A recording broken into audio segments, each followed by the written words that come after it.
Hello friends, मेरा नाम है वैभव और आप लोग देख रहे हैं करियर मित्रा के यूट्यूब चैनल को। दोस्तों, आज के इस वाले वीडियो में हम लोग यहाँ पर समझने वाले हैं कि जो एक नई न्यूज़ चल रही है इस समय कि एग्जामिनेशन आपका नवंबर या दिसंबर महीने में कंडक्ट होगा समीक्षा अधिकारी का, यानी कि उत्तर प्रदेश पीसीएस प्रीलिम्स 2025 का जब पेपर हो जाएगा 12 अक्टूबर को, उसके बाद जाकर आपका ये एग्जामिनेशन कंडक्ट होगा। सो इस न्यूज़ में कितनी सच्चाई है और कौन से मंथ में एग्जैक्टली आपका समीक्षा अधिकारी का एग्जामिनेशन कंडक्ट होगा।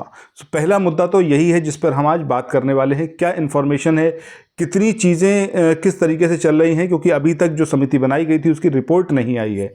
ये रिपोर्ट कब आएगी इसके संदर्भ में बात करेंगे। और सबसे ज़्यादा इंपॉर्टेंट बात ये कि ये एग्जामिनेशन आपका जब कंडक्ट होगा तो क्या आप उसके लिए तैयार हैं, क्या आप प्रीलिम्स को क्रैक कर पाएंगे। क्योंकि आप देखो तो तकरीबन 10.5 लाख बच्चे थे और उसमें से मतलब मान के चलो कम से कम 8 लाख के आसपास तो एग्जामिनेशन में बैठने वाले हैं। अब इतने सारे बच्चों के बीच में जब कंपटीशन है तो क्या आप इस एग्ज़ाम को क्लियर कर पाएंगे प्रीलिम्स को, और क्या कुछ आपने अभी तक तैयार करा है, क्या कुछ नहीं करा है, उसके संदर्भ में बात करेंगे। और कितनी चीज़ों को आप कैसे कर सकते हैं और मल्टीपल रिवीजन आप कैसे कर सकते हैं, तो इन सारी चीज़ों के बारे में बात करेंगे। तो सबसे पहले यहाँ पर हम समीक्षा अधिकारी के एग्जामिनेशन के प्रारूप के बारे में एक बार बात कर लें। क्यों ये ज़रूरी है? क्योंकि अब जो बदला हुआ पूरा घटनाक्रम है उसमें ये भी पॉसिबिलिटी है कि आपका जो हिंदी का एग्जामिनेशन है और जो जीएस का एग्जामिनेशन है, मतलब जो पार्ट हैं दो अलग अलग, सो ये दोनों ही पार्ट स्प्लिट होके आए। और ये भी हो सकता है कि ये दोनों कंबाइंड होके आए। स्प्लिट होने की पॉसिबिलिटी कब थी? तब जब ये एग्जामिनेशन आपका एक से ज़्यादा शिफ्ट में होने वाला था, तब ये वाली बात कही जा रही थी कि ये एग्जामिनेशन आपका अलग अलग शिफ्ट में होगा। बट अब जब ये एक ही शिफ्ट में होगा तो क्या ये हिंदी और जीएस का जैसे अलग अलग होता था तो वैसे होगा एक ही दिन के अंदर, या फिर एक 200 नंबर का पेपर होगा। सो सबसे पहली चीज़ ये कि पॉसिबिलिटी यही है कि जो पहला पैटर्न चल रहा था जिसमें जीएस का एक पेपर आपका 140 का था और 60 मार्क्स का आपका हिंदी का, दोनों अलग अलग होते थे, तो उसी आधार पर ही ये परीक्षा जो है आपकी कंडक्ट होगी। सो ये बात तो आप एकदम क्लियर मान के चलो कि ये मल्टीपल शिफ्ट में एग्जामिनेशन नहीं होगा। जैसे पहले चलता चला आ रहा था उसी क्रम में ये एग्जामिनेशन कंडक्ट होगा। अब यहाँ पर दूसरी बात यह है कि इस एग्जामिनेशन को क्लियर करने के लिए सबसे ज़्यादा ज़रूरी ये है कि आपने प्रीवियस ईयर क्वेश्चंस के जितने टॉपिक्स हैं उनको बहुत थॉरोली पढ़ा हुआ हो। और उसके लिए सबसे बेहतर सोर्स क्या है? आपका घटना चक्र। बट घटना चक्र की जो ओरिजिनल बुक्स हैं, जो हार्ड बुक्स हैं, अगर हार्ड कॉपी हैं या फिर आप उसी की सॉफ्ट कॉपी से पढ़ते हो तब नहीं कर पाएंगे मल्टीपल रिवीजन। रीज़न क्या है? 900 पेजेस के आसपास की बुक है, कोई 700 पेजेस की, कोई 800 पेजेस की, और ऊपर से उसमें बहुत सारे अलग अलग स्टेट्स के क्वेश्चंस दिए हुए हैं। कई बार जब आप पढ़ना स्टार्ट करते हो तो आप ये कंफ्यूज हो जाते हो कि कौन सा क्वेश्चन मैं छोड़ूं, कौन सा क्वेश्चन मैं पकड़ूं, क्या वो यूपी स्पेसिफिक मतलब है या फिर यूपीपीएससी आयोग उससे क्वेश्चन पूछ सकता है उस पर्टिकुलर चीज़ से या फिर नहीं। तो ये सारी समस्याओं का निदान वो है आपका घटना चक्र की समरी जो हमने आपको बनाकर दी है।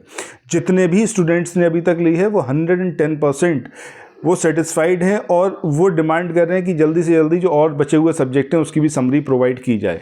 सो अगर इस बार आप समीक्षा अधिकारी बनना चाहते हैं, आप चाहते हैं प्रीलिम्स क्लियर करें, और देखो प्रीलिम्स की अगर जीएस की तैयारी अच्छी हो गई सो मेंस में भी जीएस का पोर्शन रही है, जीएस आपका मेंस के लिए भी तैयार हो जाएगा।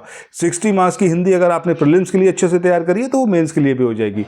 सो कुछ डिफरेंस नहीं है। डिफरेंस कहाँ पर है? डिफरेंस सिर्फ इस बात पर है कि आपको और ज़्यादा मेहनत करनी पड़ेगी, मल्टीपल रिवीजन करने पड़ेंगे, तभी जाकर आप सही कर पाओगे। और थोड़ा सा बहुत आपका करंट अफेयर्स में, क्योंकि जब भी प्रीलिम्स होगा प्रीलिम्स के 2 महीने 3 महीने बाद ही आपका जाकर मेंस एग्जामिनेशन होगा। सो उस ड्यूरेशन में जो करंट अफेयर्स बढ़ जाएगा वो करंट अफेयर्स आपको और कवर करना पड़ेगा। सो घटना चक्र की समरी पीडीएफ अगर आप लेना चाहते हैं तो 9027281376 ये नंबर है, इस पर आप व्हाट्सएप या फिर टेलीग्राम मैसेज कर सकते हैं।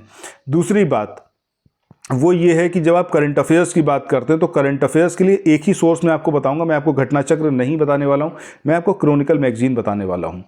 अभी आप उठाकर देखना, अगर मेरी बात पे आपको विश्वास ना हो, प्रीवियस जो भी एग्जामिनेशन हुए हैं यूपीपीएससी आयोग की तरफ से, उसमें वो सारे क्वेश्चंस जो स्टैटिक बेस्ड थे और करंट में आए थे, वहाँ से क्वेश्चंस जब आते हैं तो सारे के सारे टॉपिक्स आपको क्रॉनिकल से मिलेंगे, एक भी क्वेश्चन इधर से उधर नहीं होगा। सो 12 महीने की क्रॉनिकल मैगजीन को बहुत अच्छे से पढ़ने के लिए उसके लिए भी आप हमसे समरी ले सकते हैं। समरी हम प्रोवाइड कर रहे हैं, उस समरी के माध्यम से आप मल्टीपल टाइम्स रिवीजन कर सकते हैं। समरी पढ़ना क्यों ज़रूरी है? क्योंकि 160-180 पेजेस के आसपास की ये मैगजीन होती है जिसको हम समराइज़ कर रहे हैं 30-40 पेजेस में, और वो सारे रेलिवेंट पॉइंट जो एग्जामिनेशन के पॉइंट ऑफ व्यू से इंपॉर्टेंट हैं। ठीक है, अब ये बुक इतनी लेंथी क्यों है? वो इसलिए रहती है मैगजीन क्योंकि जब आप यूपीपीसीएस मेंस देते हैं तो उसमें आपको आंसर राइटिंग करना होता है। आंसर राइटिंग के पर्सपेक्टिव से यहाँ पर सारी चीज़ें दे रखी होती हैं इस मैगजीन में, और सबसे बेहतरीन मैगजीन है। अगर आप ये पढ़ लोगे तो चीज़ें सारी सॉल्व हो जाएंगी। अच्छा, अब यहाँ पर हम बात करते हैं समीक्षा अधिकारी के एग्जामिनेशन की। ये तो मैंने आपको बता दिया कि आपको आगे कैसे प्रोसीड करना है। हिंदी के बारे में और चर्चा कर लेते हैं। हिंदी के लिए आप घटनाचक्र की जो पूर्वावलोकन वाली बुक है उसको अच्छे से पढ़ लो। समरी हम उसकी भी प्रोवाइड करेंगे ताकि मल्टीपल रिवीजन पॉसिबल हो पाए। उसको भी आप हमसे ले सकते हैं, ठीक है। अभी तक इंडियन हिस्ट्री, ज्योग्राफी और पॉलिटी, ये 3 मतलब सही है, मतलब पूरा इसकी समरी तैयार है। इसके अलावा क्रॉनिकल मैगजीन फरवरी मंथ की हिंदी इंग्लिश दोनों ही वर्जन में अवेलेबल है, आप चाहें उसको ले सकते हैं, ठीक है। सो इस तरीके से आपको आगे अप्रोच करना है। हिंदी की जब समरी तैयार हो जाएगी तब आपको बताया जाएगा। अच्छा, यहाँ पर एक चीज़ अब बात करते हैं समीक्षा अधिकारी के एग्जामिनेशन के मंथ के बारे में। सो एग्जामिनेशन जो अभी तक चल रहा है कि भैया जून में होगा, जुलाई में होगा या फिर नवंबर दिसंबर में। नवंबर दिसंबर में होने की पॉसिबिलिटी सबसे ज़्यादा लो है, बिल्कुल वहाँ तक नहीं जाएगा। सबसे ज़्यादा जो प्रोमिनेंट है वो आपका जून है, और जून में 15 जून प्रोमिनेंट डेट है इस एग्जामिनेशन की। सो 15 जून को एग्जामिनेशन कंडक्ट होगा। बहुत ज़्यादा ऐसा हुआ तब आप समझो कि जुलाई जा सकता है, अदरवाइज 15 जून को ये एग्जामिनेशन कंडक्ट होगा ही होगा। अगर सफल होना चाहते हो इस बार परीक्षा में तो जो मैं बता रहा हूँ आंख मूंद कर उस पर विश्वास करो। अगर मैं आपसे कह रहा हूँ कि घटनाचक्र पढ़ना ज़रूरी है तो घटनाचक्र पढ़ो, और वो समरी से पढ़ो जो हम आपको प्रोवाइड कर रहे हैं। 0% एरर के साथ में, कोई भी एरर नहीं, सब लेटेस्ट डेटा उसके अंदर इंसर्ट करे जा रहे हैं। जैसे अगर एग्रीकल्चर की बात करें तो एग्रीकल्चर के जो डेटा पुराने हो गए उन सबको रिप्लेस करके जो नए डेटा हैं वो उसके साथ अटैच करे जा रहे हैं, ताकि आपका एक भी क्वेश्चन उसमें गलत ना हो, ठीक है। बाकी मिलते हैं नेक्स्ट वीडियो में, और चैनल को सब्सक्राइब करना मत भूलिएगा। साथ ही इस वीडियो को शेयर जरूर करिएगा। Thanks for watching, have a nice day, bye bye.